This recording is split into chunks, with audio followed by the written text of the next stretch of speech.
Welcome y'all to Shots with Shots, the show where I do some shots in drinking form and then do some shots in photography form, which that makes sense in my head. I don't know if it really actually does make any sense, but you'll see. It's all about food photography today.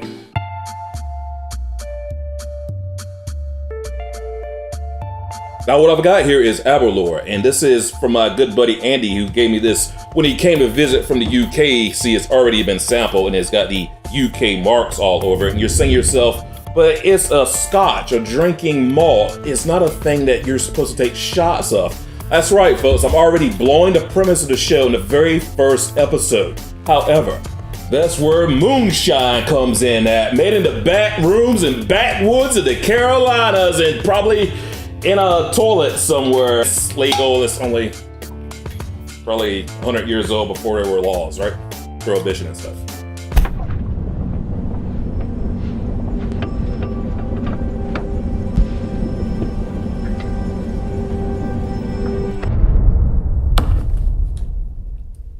I can't chug! I can't chug! Woo! Chaser with scotch. Now, where is it?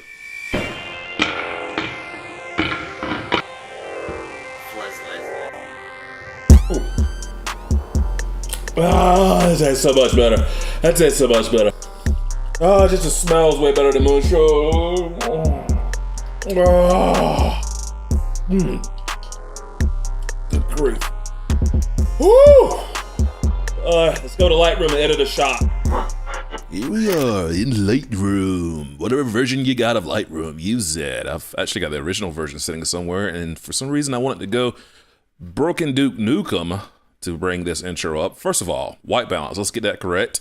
Temperature, let's cool it off a little bit, and actually I kind of want to put a little bit more warmth in here. This is one of the things I used to forget about to do all the time, but I kind of am going to do a whole lot of going from one extreme to the next because I got to find a happy medium here in this photo, on this darker food photo that I am working on right now. One of the things that I also do is crush the blacks, and shout out to everybody who doesn't say that with as much glee as I just did, to get that more filmic type sort of look in there. And I'm just gonna adjust the shadows here because I'm trying to feel my way through this. Kind of like how QB looks over a defense before he snaps the ball. That's exactly what's going on right here. I'm not really sure. I didn't really have a good story in mind when I shot this photo. I believe the story is just gonna be mushrooms and parsleys on top of lamb meat and Monterey Jack cheese with some lettuce.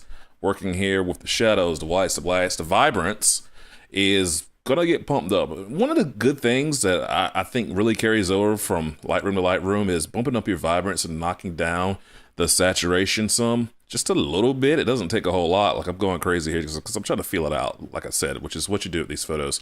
I find that really does add sort of this natural look to it, and I know the clarity with food photos is one of the few areas where you can kind of go crazy, but not too crazy. Really, it just depends on your style, all right, guys? So that's just total opinion how crazy you can go with it. I bumped this sucker up, though. We're going to get some clarity popping in here right now.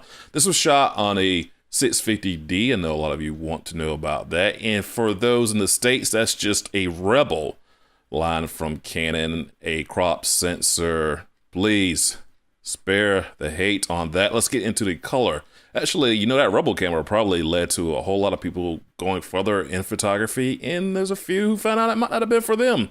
No other camera really has that much of a reputation like the Rebel does. Luminance, I was like, yeah, I'm liking, let's knock down the lettuce a little bit, try to get some more detail up on the cheese and mushrooms. Like I said, I didn't really have a story pointed out. We'll dial back some of these reds in the background because that's just simply distracting. I kind of want to get the attention up on top of the burger. Now, if I had the, what was it, the Litha camera, maybe I could adjust my focus points and things. That failed technology that was really cool, but just didn't ever really look that good and wasn't quite practical. Look that up when you get an opportunity.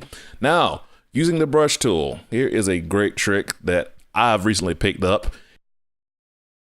Hit your O button to bring up your mask as you brush over. And stick with me here, this is going somewhere. I'm gonna get it in here, kind of all over the burger. And this doesn't really have to be neat. I've seen this trick after realizing how it is. it's kind of okay not to do it neat on this particular image. That does not translate everywhere. Pushing the exposure way up, way higher than I want it to be, because like I said, I'm feeling it out, trying to find the spot that feels appropriate. It's all just guesswork. We're being creative. We're making art right here, okay? So it's all right if someone else would not agree with exactly what we're doing. To export, I went with 4x5, 8x10 crop. Gonna name it Shots with Shots 1. Shots with Shots. For the gram, I'm gonna set it to 76 because the gram seemingly does not put photos at 100%, so the quality, you can knock it down, so because it's gonna get somewhat compressed anyways.